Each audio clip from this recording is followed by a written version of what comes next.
Apa kabar semuanya? Semoga sehat walafiat ya. Pada kesempatan kali ini, saya Putri Dwi Rahyuningsi, kelas R6C, akan membahas mengenai akhlak dan etika. Yang pertama, pengertian akhlak. Teman-teman ada yang tahu pengertian akhlak itu apa? Nah, pengertian akhlak menurut Abu Hamid Al-Ghazali, akhlak ialah sifat yang terpatri dalam jiwa manusia dan terlahir perbuatan-perbuatan yang dilakukan dengan senang dan mudah tanpa memikirkan adanya renungan terlebih dahulu. Jadi akhlak itu sendiri keluar dari sifat aslinya manusia dan sifat refleksnya manusia yang mungkin tanpa dipikir-pikirkan dahulu untuk melakukan suatu kegiatan itu. Keutamaan akhlak yaitu sebagai tolak ukur keimanan. Di dalam jiwa manusia itu akhlak memiliki keutamaan dalam memuliakan dan kebenaran, cinta kebajikan, gemar berbuat baik, dilatih mencintai keindahan, membenci keburukannya, dan keluarlah sifat-sifat darinya perbuatan-perbuatan yang mudah tanpa keterpaksaan. Yang kedua, terdapat adab dan etika belajar dalam Islam.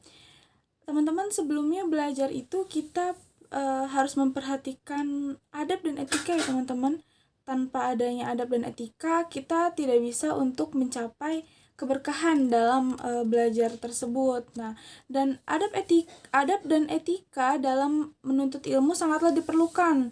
Maka dari itu, kita sangatlah penting untuk mempelajari adab terlebih dahulu. Yang pertama itu niat karena Allah Ta'ala.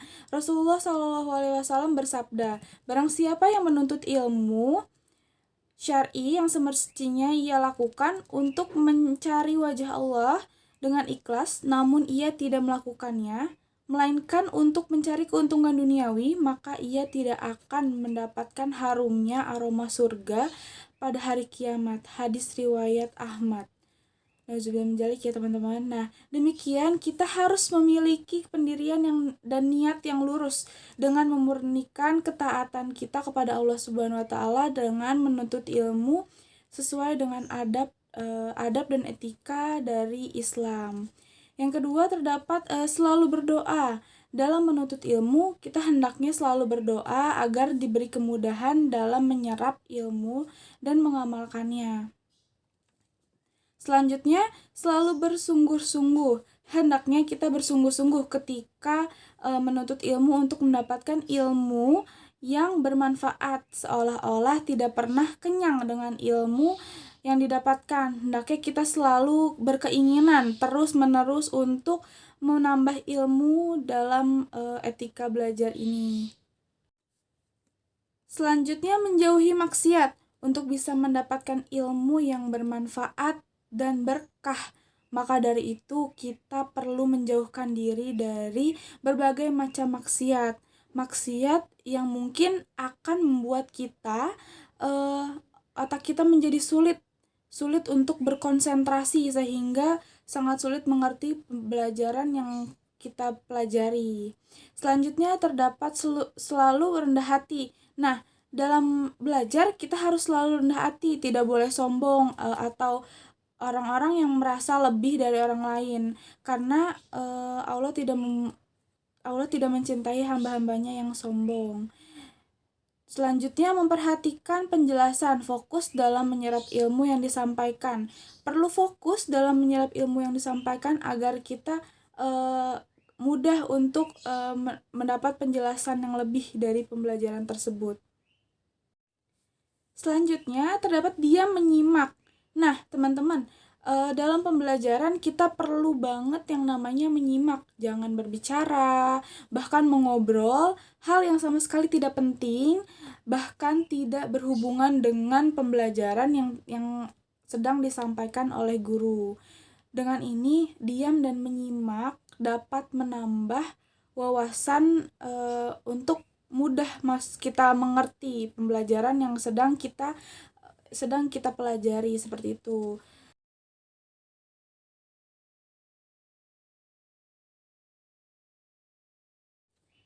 Selanjutnya, kita perlu mengamalkan akan ilmu yang kita dapat. Nah, maka dari itu akan percuma jika ilmu yang kita dapat tidak diamalkan. Sudah seharusnya kita mengamalkan ilmu yang kita dapatkan agar mendapat keberkahan dari Allah Subhanahu wa taala. Selanjutnya, mendakwahkan ilmu yang bermanfaat. Sungguh jika ilmu tersebut itulah perlu kita sebarkan kepada mereka yang belum mengetahuinya. Disebarkan kepada mereka agar mereka juga tahu apa yang ilmu yang kita punya. Mereka juga belajar dari pengalaman kita, dan semoga setiap ilmu yang kita dapatkan bermanfaat dan menjadi berkah untuk kita sendiri maupun orang lain. Amin. Yang ketiga, terdapat etika beragama, berbangsa, dan bernegara dalam Islam. Nah, dalam Islam ini, Islam merupakan agama yang komprehensif dan universal. Ajarannya mengatur berbagai aspek kehidupan masyarakat.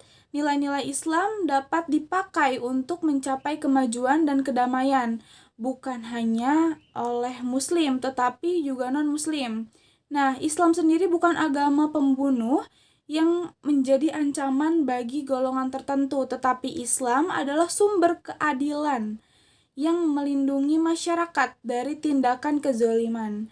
Nah, serta membangun keharmonisan antara umat beragama dalam bernegara.